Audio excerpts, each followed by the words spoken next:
Jangan lupa subscribe di YouTube channel Metro TV News dan juga nyalakan notifikasinya. Pemirsa, petugas gabungan masih mengevakuasi material reruntuhan atap gedung instalasi gawat darurat di Rumah Sakit Umum Daerah Ciamis yang ambruk. Pihak RSUD mengaku mengalami kerugian hingga miliaran rupiah.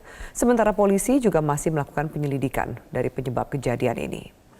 Tim gabungan dari Badan Penanggulangan Bencana Daerah dan Palang Merah Indonesia dibantu petugas dari RSUD Ciamis terus melakukan pembenahan dan mengangkut material reruntuhan atap gedung IGD RSUD Ciamis yang ambruk kemarin. Pihak RSUD Ciamis mengaku mengalami kerugian hingga 1,1 miliar rupiah. Selain bangunan yang rusak, peralatan kantor juga rusak akibat tertimpa reruntuhan bangunan. Sementara itu Polres Ciamis kini sudah mengambil sejumlah sampel dari material bahan bangunan seperti genteng dan juga baja ringan dari lokasi ambruknya atap gedung IGD RSUD Ciamis. Pihak kepolisian masih melakukan pendalaman penyebab ambruknya atap bangunan ini. Pada Senin malam lalu atap bangunan gedung IGD RSUD Ciamis ambruk. Pihak RSUD mengaku gedung tersebut sudah berusia 15 tahun dan belum pernah direnovasi.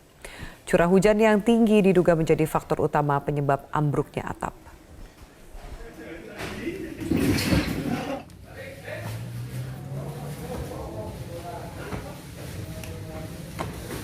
Dan untuk mengetahui lebih jelas seperti apa kejadian ambruknya atap bangunan gedung instalasi gawat darurat di Rumah Sakit Umum Daerah Ciamis ini, kita terhubung dengan Direktur Utama RSUD Ciamis, Rizali Sofyan.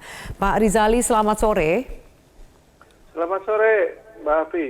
Pak Rizali, sejauh ini bagaimana situasi di sana, terutama dari sisi pelayanan? Apakah dihentikan atau ada alternatif yang lain?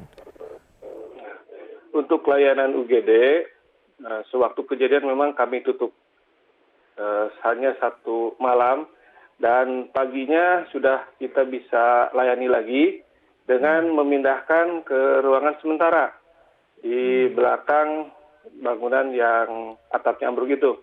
Dan layanan sudah berjalan mulai dari Selasa pagi. Ya, jadi ada untuk tempat screening pasien, tempat observasi, dan untuk rawat inap berjalan seperti biasa. Mungkin itu, Mbak. Pada saat ambruknya atap itu ada berapa pasien dan juga petugas medis yang berada di ruang IGD dan bagaimana kondisi mereka? Apakah ada korban dari kejadian ini, Pak? Ya, sewaktu kejadian pasien ada 13 orang dan di ruang isolasi ada 4 orang. Jadi total pasien dan itu ada 17 orang. Untuk petugas kurang lebih ada sekitar 20 orang yang bertugas. Dan sewaktu terjadi kejadian itu, kalau korban yang tertimpa reruntuhan sebenarnya tidak ada.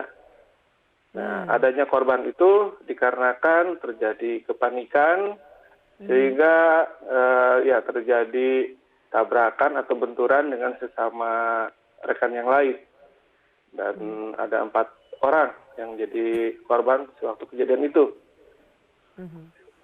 Pak Rizali, kita balik sedikit kronologi kejadian. Bisa Anda ceritakan kapan tepatnya kejadian tersebut dan situasi rumah sakit terutama di ruang IGD pada saat itu seperti apa, Pak? Apakah ada tanda-tanda sebelumnya? Nah, jadi pada hari Senin itu memang seharian terjadi hujan lebat di Ciamis ini. Dan pada malam hari sekitar jam 9 malam ada laporan bahwa bangunan ambruk dan kami lihat di sana ternyata atap itu sudah runtuh yang ada di lantai 2. Nah, kondisi pada saat itu pasien tidak terlalu ramai sebetulnya di depan juga. Ya. Baik, kita harapkan situasi bisa segera kondusif, Pak, dan juga bisa segera direnovasi atau dibangun kembali IGD sesuai dengan kebutuhan masyarakat di sana. Terima kasih Pak Rizali Sofyan atas waktu dan diskusinya, keterangannya di Metro hari ini.